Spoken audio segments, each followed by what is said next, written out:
Today on The Balanced Voice, we're pleased to have Arnold Ventures to discuss needed change in the criminal justice system.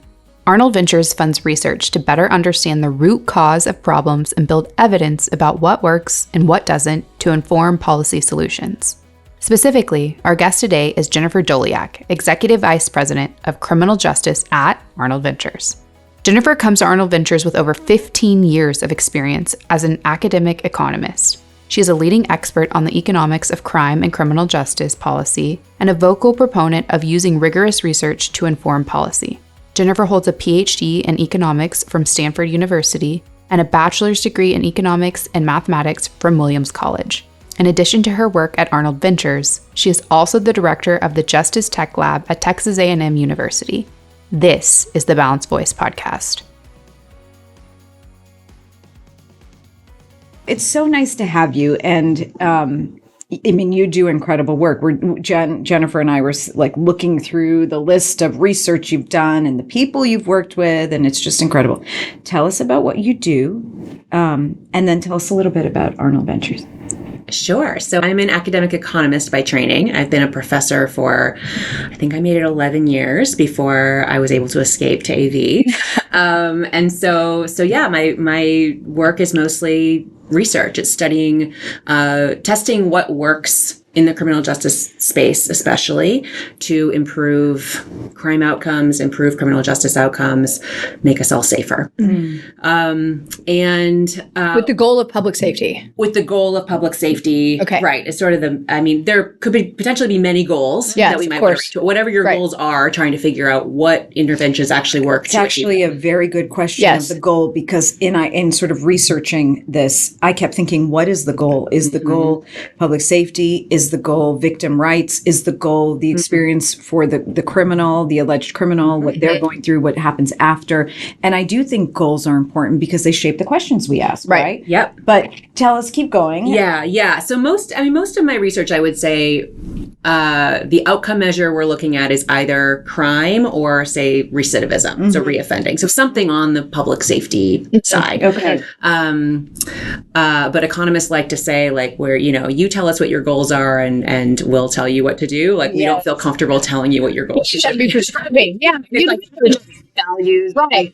And, political stuff that we don't want to intervene in. And so, so tend to be very analytical in that way.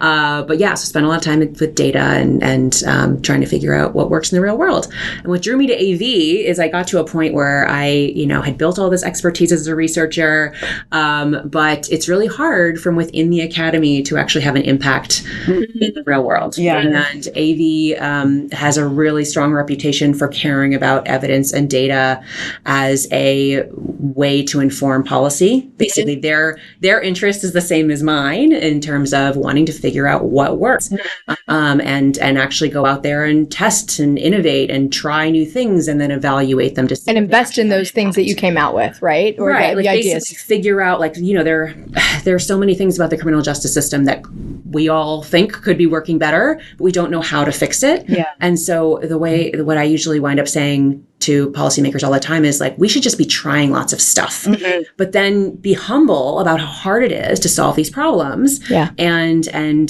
just hold ourselves accountable and actually evaluate whether this had an impact, whether this had the impact we wanted. Yeah. And if it didn't, try something else, right?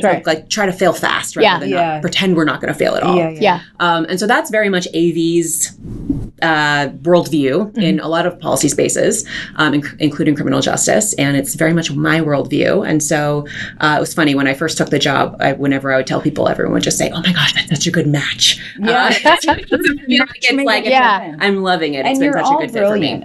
We've had many conversations from Laura and John Arnold to Evan Mintz, to you, many throughout, especially the last 2 years, as we've really started to dive in to the details around criminal justice and criminal justice reform. Honestly, George Floyd changed so much, right? Because we were just doing our mission to solve and prevent crime, and it was sort of very much in a box until George Floyd's death. And then it became unpacking all of the criminal justice system and almost flipping an entire system and really asking hard questions about law enforcement and police brutality and district attorneys. And just all of it became very, very complicated. And we found ourselves, as we sort of from our angle, or, our voice for victims, we found ourselves being pushed into this space that was new for us too. Yeah. And so I, had many conversations with Evan, and to Jen's point, like, I'm sitting here writing notes as he's speaking, like, okay, I'll research, I'm going to look that up later and figure that stuff out later. Well, and you can't have a staunch position really on anything, because it's kind of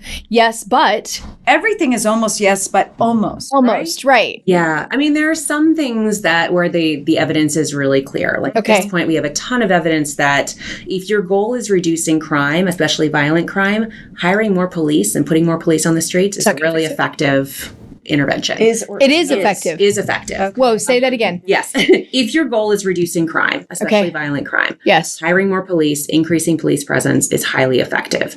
Now, the reason that is an uncomfortable... Because the defund police situation. Right. It's because crime is not the only outcome that we might care about, right? And there are other costs. There are potentially other, especially social costs, to putting a police officer on every corner that we are now much more aware of than we've been in the past. And so thinking about what those costs are then, cancels out some of the crime reduction benefits. And so...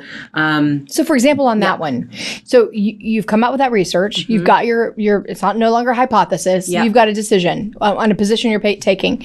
Now what does Arnold Ventures do with that? Go to the city and say, look, you've had 5,000 police for a city that probably needs 20 or 30,000. What are we going to do? Or at least 7,000. Or at least... Yeah. So, I think realistically what we try to do is go to policymakers with a menu of options, knowing that not every city council person is going to be open to hiring more police given the current conversation. Yeah. But my own view, and I think the view of a lot of folks that work on our team, is that police have an important role to play in the crime reduction conversation. And if you're worried about the negative effects of hiring police officers and increasing police presence, then we should be getting really serious about changing what police officers do all day and making sure we're making policing better, not just hiring more officers, but to arrest.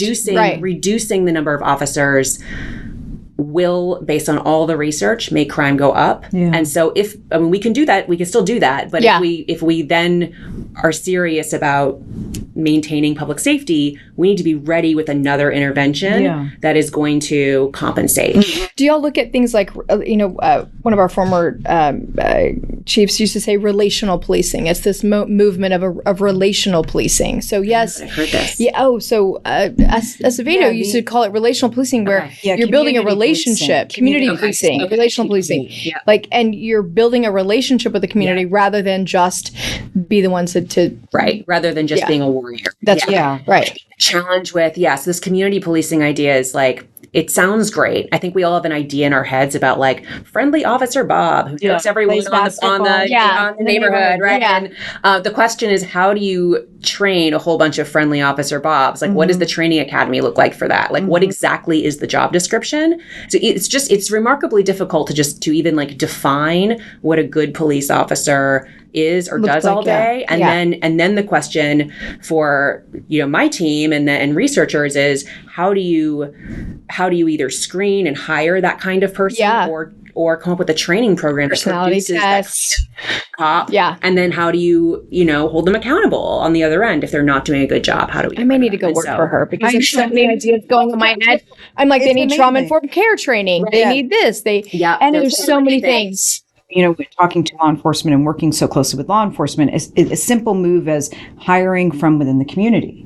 People who are known to have been in that community for a long time and have the best interests of the community at heart. It looks like that community that they're policing in, right? Yeah. So, this is sort of a big discovery, and it shouldn't be, but, we started by talking about there's this sort of bucket that people want to put Arnold Ventures in. There's a bucket now that they want to put Crime Stoppers in. Yeah. And again, Evan is so dear to me because we're always talking about these things.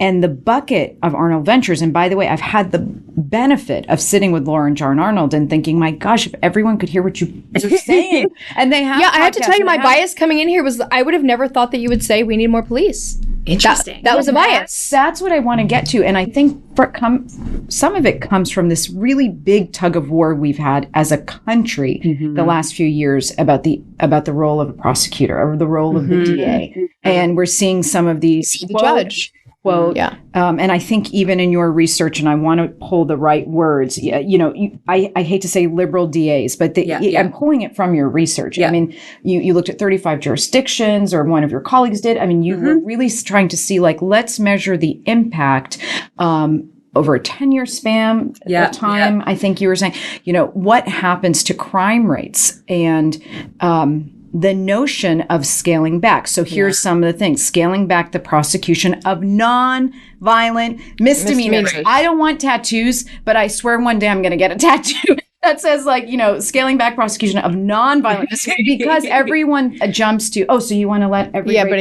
Right, and you want to let every murderer out? The serial murderers wander the street? Exactly. Yeah. But if he has a joint, I definitely don't want to put him in jail so he loses his job. Yeah, sorry. Exactly. So those are, diverting defendants to treatment programs instead of punishment. Recommending against cash bail for defendants who might otherwise be detained pre-trial. That's really important when you're starting with non-violent misdemeanors.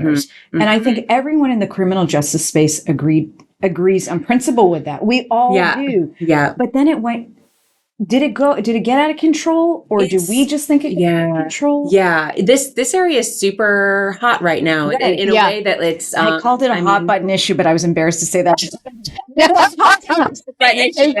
Yeah, I mean, this is one of those spaces where, even a team like mine that is really interested in there's a bunch of evidence. We should be reducing the number of people we detain pre-trial. There's now a bunch of evidence we should be erring towards leniency for first-time defendants. Non-violent, but misdemeanor and felony, honestly. There's good evidence for both. Give an example of a non-violent. So theft, burglary, those kinds of things. Yes. You're seeing the videos of, like, these, 6 or 7 people breaking into a Nordstrom's in San Francisco. Yeah. Like, what is your response to that? That they should do that? There's no concept. If they're first time, you're an economist. Yeah. Like, aren't we destroying... this is clearly not good. What's going on in San Francisco is clearly not good. Okay. I think, my personal reaction is they should be arrested and probably convicted, especially if it seems to be a more organized phenomenon there, at least based on the stories that are in the news. So my own research was on misdemeanor prosecution in Suffolk County, Massachusetts, where Boston's located. We were talking about Massachusetts before. And wait, I'm outnumbered by 2 people from Massachusetts. I just want you to know that I'm the only Texas repping, but they are living in Texas. And she's amazing. I'm amazing by default, not really at all, but just because we kind of grew up near each other. So we looked in Suffolk County at what happens if you happen to get lucky and get assigned to a lenient prosecutor versus a harsh prosecutor. And prosecutors are human. And so even in similar cases, they might treat the case, they might do something different with the cases. And so if you get lucky and you get this lenient prosecutor, your case is more likely to be dismissed. We looked at what happened to you going forward, and recidivism for those defendants dropped by 50%, 50%. Right? And it was driven by these first-time defendants. And so really the story that comes out of it is that giving someone a second chance to avoid that first conviction on their record seems to allow them to change course on their own. That doesn't mean there are no consequences, right? That person was arrested. They had to show up to court. They probably missed their work that day. They might have lost their job. Like, who knows? But they didn't wind up with a criminal record. And so then... What period of time is this over? So we're looking, we have data from over a decade, but this is looking at individual cases. So just going through that process and somebody saying, I'm giving you a chance. The case was literally dismissed. Redemption in sense that the case was dismissed and they felt like, okay, I'm not doing that again. Just prosecuted. So they could have gotten dropped in the next hearing, but in practice they weren't. They went on for 6 months. Most likely they're getting a conviction. And so was there any program that they went through? Did you do any of that study? Really? No, it's just a dismissal. About first-time offenders. This study, it was the nonviolent misdemeanor. So it was the shoplifting. It was just The minor stuff. It's not walking in, stealing $2,000 worth of stuff. Right. Potentially. Especially if it's like, if it seems organized. And so in all of these cases, again, we're thinking about, we're thinking about the cases where one prosecutor would have handled it differently than another one. In cases like you're describing, my hunch is most prosecutors would say, absolutely, we're prosecuting that case and moving it forward and saying, you know, and even the policy that wound up changing in Suffolk County when Rachel Rollins, the more progressive DA, came in, was to have a presumption of non-prosecutions. Just change the default. The default is we're not going to prosecute these cases. If you have a reason to prosecute, you can do it. Yeah. And so it's just I like that. Just shifting it a little bit. Like a culture change. We're going to err a little more toward leniency in these cases. Yeah. And so there was another study that looked at nonviolent felonies. So that's the theft and burglary kind of cases in Harris County, so local. And they looked at, in that case, those cases are typically not just dropped up front, but you could get a deferred adjudication. So basically the second chance then is if you make it through a probationary period without more misconduct, your charges are wiped off. We'll just say this never happened. Again, reduced recidivism by 50%, 50. It's like, that is, and it's cheaper, right? It's cheaper to do less. Now, let me ask, let me ask the tough question of how do we know that they haven't done anything in that period? Because they just didn't get caught. Maybe they didn't get caught. Yes. Right. I mean, there's just something in our audience, in our world, I can hear the question being asked from people listening. So we know that could have been happening. It could have been happening. I will say, I mean, these people are on some form of probation. So if anything, it'll be biased and they're under some sort of supervision. So if anything, there's a bias toward catching them more often than if just nothing, if they hadn't been on that probation. But so there's a heightened awareness around them. There's a more probability of that they would get caught because they're having to check in with somebody and everybody's aware. Right. But yes, I mean, totally. In all of this, right, we only see recidivism that people get caught for. But comparing the sort of treatment and control groups here, the same thing is going to be happening with that control group that didn't get the deferred adjudication. They have the same, they might not get caught too. But the observed crime, the crime you're getting caught for, drops by half. Thank you to our sponsor FlipLock for making this episode possible. FlipLock is a door lock unlike any other lock that was created as a nationwide, straightforward solution to protect your people, whether that be in universities, dorms, daycares, hospitals, or even government buildings. It can be added to nearly any door to keep you and yours safe. We are proud to have such a strong and like-minded sponsor of the Balanced Voice podcast. Check out FlipLock at fliplock.com. That's FLIPLOK.com. Wow. So why do you think we as a country are sort of moving to an extreme sort of view of criminal justice reform? I mean, I feel like you all are the hub in terms of expertise. Yeah. I honestly think it's because violent crime rates have been rising. I mean, I think we, had a couple of decades there from the mid 90s when. Wait, state what you're talking about though first, because some viewers may not know because we see this so closely. We know what the movement is. We feel, or one might feel, forget what we feel. We're just the voice of victims and looking at what's going on, at least in Harris County and other major cities where we're asked. There just seems to be this swing of leniency across the spectrum for violent crime to low-level offenses.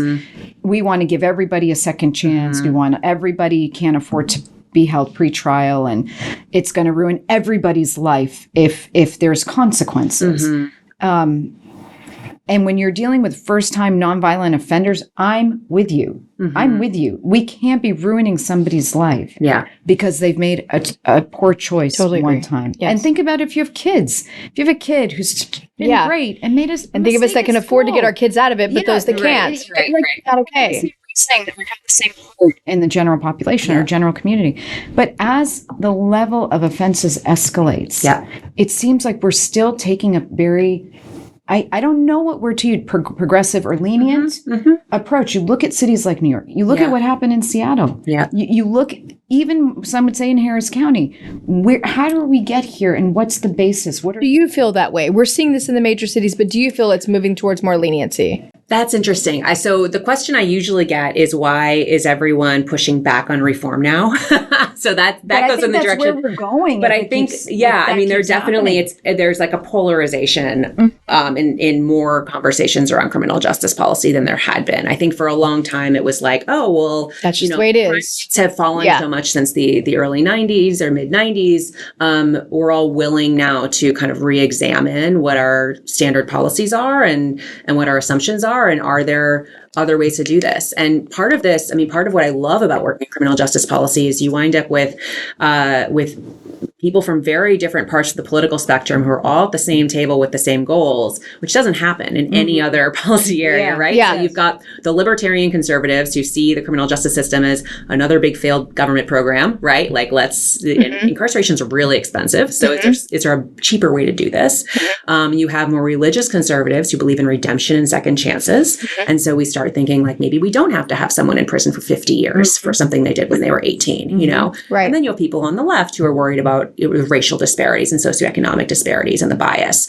And all of those are legitimate concerns and good reasons to rethink our standard policies. And we've also just like learned a lot since the mid 90s about what works and what doesn't. You have access to more information too. Yeah. So there are things that, are stereotypically tough on crime that don't work. There are also a lot of things that are stereotypically lenient that don't work. Right. I'm an economist. I believe really strongly in incentives. Like people do respond to incentives. Yeah. One thing we've learned is that people, especially the type of person who's, on the margin of committing crime, they don't respond to long sentences as a deterrent. They're not thinking that far ahead. Yeah. But they do respond to the probability of getting caught. And so that is like all the research and I think policy focus should be on how do we increase the probability that people get caught when they do offend. And then we can think about what the consequences should be. Because there have to be consequences. There have to be. Even in your conversation with Allison, and you guys were talking about, this was your podcast, Probable Causation. And actually, I think now you might have to correct me. I don't know if it was the prosecutorial. Thank you. Reform in local crime rates. Gosh, I've listened to everything you've done. Now I have to remember. The point is, no, I think it was Allison. You were talking about, or she was studying, you guys were looking at the role of police brutality, police force, and this concept of incentives. If a police officer knows they've worked with the DA for so long, they're arm in arm, there's not really the chance that they're going to be held responsible because it's sort of like a good old boy system. Yes. Then there's no incentive for the police officer to mitigate. Right? That was sort of the conversation. Yeah. So this is with Allison Stashko. Okay. So, yeah. I knew it was an Allison. Yeah. Finally clicked for me. Yeah. Okay. So she's thinking about especially accountability for police with wrongdoing. And and one of the concerns that's come up is like the DAs that are supposed to hold the police accountable also have to work with the police to hold the criminals accountable. Right? And so they need to have a good working relationship. And so that is going to bias the prosecutor toward not being tough on the police, even when it's warranted. Which in turn, but you need everybody. Equally accountable. That's right. Sir, maybe not be as observant to some type of standard. Is the argument. So my point is, when you talk about incentives and you talk about this fear, maybe not if I'm going to serve for 30 years, but if I get caught, something's going to happen. I feel like we're losing that. I feel like we're trying to fix that. We're spending a lot of time and energy thinking about how do we improve police investigations? How do we improve like the quality of forensic evidence? Like all that kind of stuff. Your risk assessment tools were amazing. AV has invested a lot in risk assessments. I've personally done a bunch of research on DNA databases, law enforcement DNA databases, and they have a huge deterrent effect on crime. Again, same story. People know that they're more likely to get caught when they're in one of these databases, and they just clean up their acts. They get on. So this is the turning point. They get on. They get on. For my family, we find new family members with that. Talk about it. Right. Anyways, I may have a new cousin. Go ahead. Amazing. My family's gonna die when they see this. Tell me about what some of the incentives are. What are you talking about incentives? Like specifically? Yes. Like I remember when the first step back. Like I didn't know if that was a good one or not, which I'm sure you know of, right? Then it was economic empowerment zones. And so we saw some of those come. Do those things mix? Do they help you? And are those the kind of incentives? So when I'm talking about incentives, you mean specific incentives down the roll it's really like anything that you might care about that might change your behavior. So economists like to think we all respond to incentives all the time. Yeah. Like we want to be liked by people. That's an incentive. We respond to money. We might choose a job to the individual. More. Yes. To the individual. Like got it. when I am making a decision, I'm thinking about lots of different factors and whatever. So changing those different factors that I care about will incentivize me to move and want to do one thing versus another. And so as I look at the criminal justice system and how to fix various parts of it, I often think about who is actually making the decisions that we wish were different, and how can we directly affect whatever their concerns are so that they are incentivized to move in a different direction. Yeah. So for instance, a lot of my research has been in how to help people coming out of jail or prison reintegrate into society and reduce recidivism and all of that. And so a big question there is, how do we increase employment? Like, it's hard to clean up your act if you don't have a job. I'm so glad. I have an analogy, right? I work with victims and survivors of trafficking. And there's this one survivor that I said, look, you do go through this program. You go through this other education, like go through a therapeutic program. Yeah. I will give you, I will give you a job in the oil and gas industry, and you have a felony and you probably won't get a job there. You wouldn't get a job there normally. Yeah. But I had to find a way. And then now that person's working in the nonprofit world. So I had to give this person a path to what could provide this person with economic independence. Yep. Yeah. And not everyone has someone like you who's going to actually like, how do we, path. Right. So how do you get individual employers? Like, they're worried about something. There's some reason, and most employers are worried about hiring second chance workers. Yeah. And so what is it, in my mind, it's like the big question is, what is it they're worried about, and how can we address those concerns so that they will be more likely to hire someone with a record? And so that's what my team is now spending a lot of time thinking about. I love it. I would love to talk to you more about that, because I had to get HR okay with it. I had to use an independent contractor to bring, they came in a major oil and gas company with me, which normally would not have a door into. So, but more of those companies, if you hold them with their social responsibility, should absolutely be investing in those types of programs and give them services along the way. Yeah. So they can overcomplicating the system. No. I mean, just simplify this to say, first-time nonviolent offenders, we need to have the presumption of no prosecution. And we've got to, if we're dealing with violent felony offenders as a community, we agree this needs to be a sort of VIP treatment, not, handled accurately. I'm not saying speed it up and convict. No, I'm saying we don't let them sit in pretrial in jail forever. We handle it with all the concentration and due diligence. And then along the spectrum, when somebody's serving time, that we invest in something, because these people are coming out. We had Reginald on the podcast. And he said, do you know him? I've connected him to Evan. So great. Fabulous. I've connected him to you guys. But he came out of prison. He said, I got $15 and dropped off at a bus station. Right. Bus stop down the street. Right. You tell me what I'm going to do with that. Right. What is he going to do with that? Yeah. No, a lot of conversations I have, especially with folks who are, to my left and pushing more progressive policies around reintegration, it's like we'll often put it on the employers. It's like, why every employer should be hiring people coming out of prison.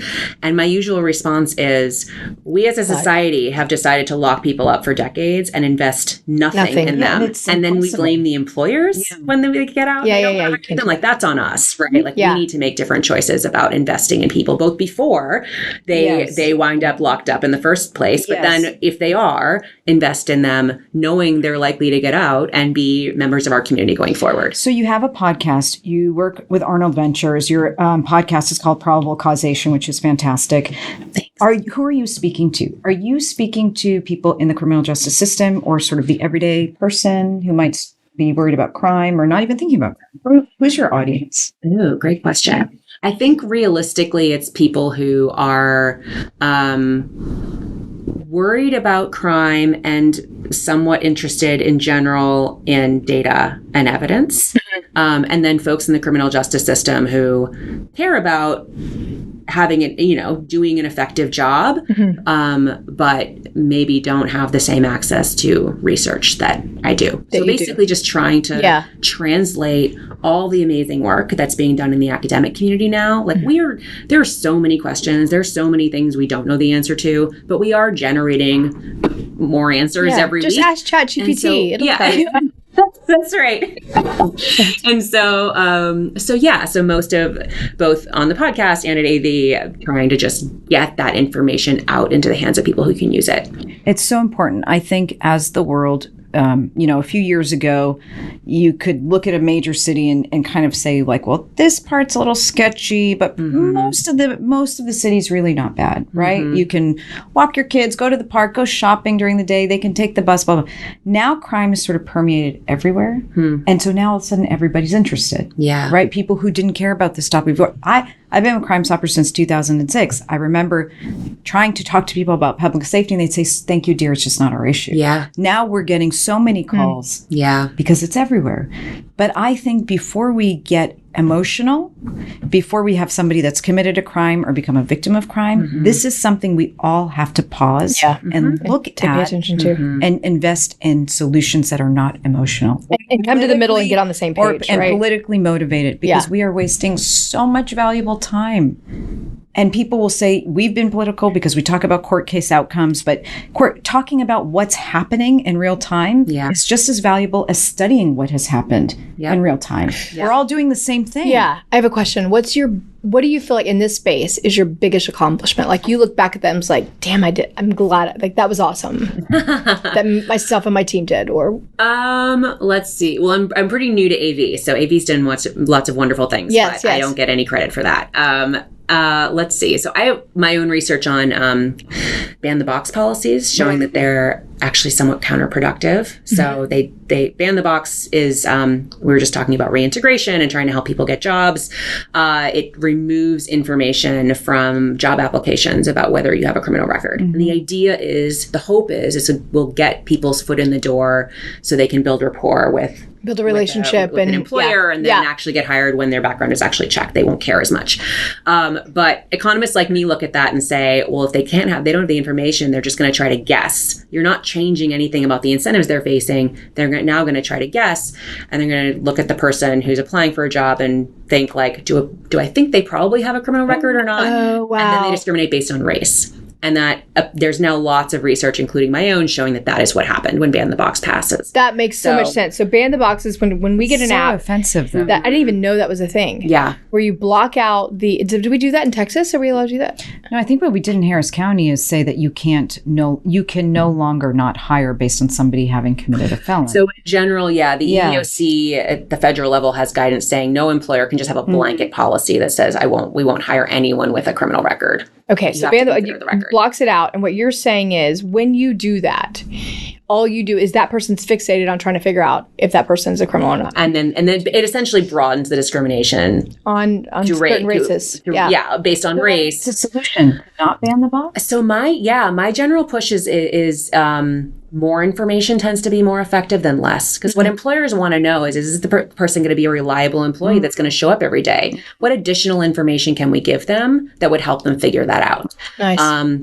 Also thinking about like insurance, like the extent that what they're worried about is negligent hiring lawsuits or something like that. Yeah. How do we shift that risk from the employer to somebody else? Yeah. So those are the kinds of innovations we're thinking about. But And then how do you go and execute on those? Like you go and talk to companies? Like I'm all about results. Like, great research, great ideas, but where the hell does it come down to the bottom line of? Yeah. So what AV does a lot of is trying to not only support research so we have more potential solutions, but when we find a solution, thinking about, okay, what does a policy look like? So on the insurance front, one city came to us and said, this is a really neat idea. What does a policy look like if we wanted to actually implement So it turns into policy. So we're going to work with them to actually figure out like, what does a policy look like? We're going to go pilot it there and see what happens. Are there like education programs that y'all do? It's like once you do that and you find a policy, you're like, hey, let's go do that. Do y'all educate the corporate community about those types of things or? Yeah. So if something works enough that we're ready to go scale it, then there's a lot of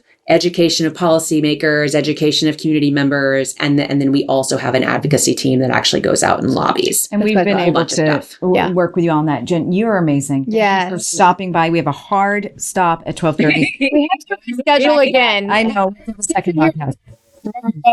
Anytime talking about crimes. What you do. Thank you for everybody at Arnold Ventures. You guys catch us next time on the Balanced Voice podcast. Take care, everybody.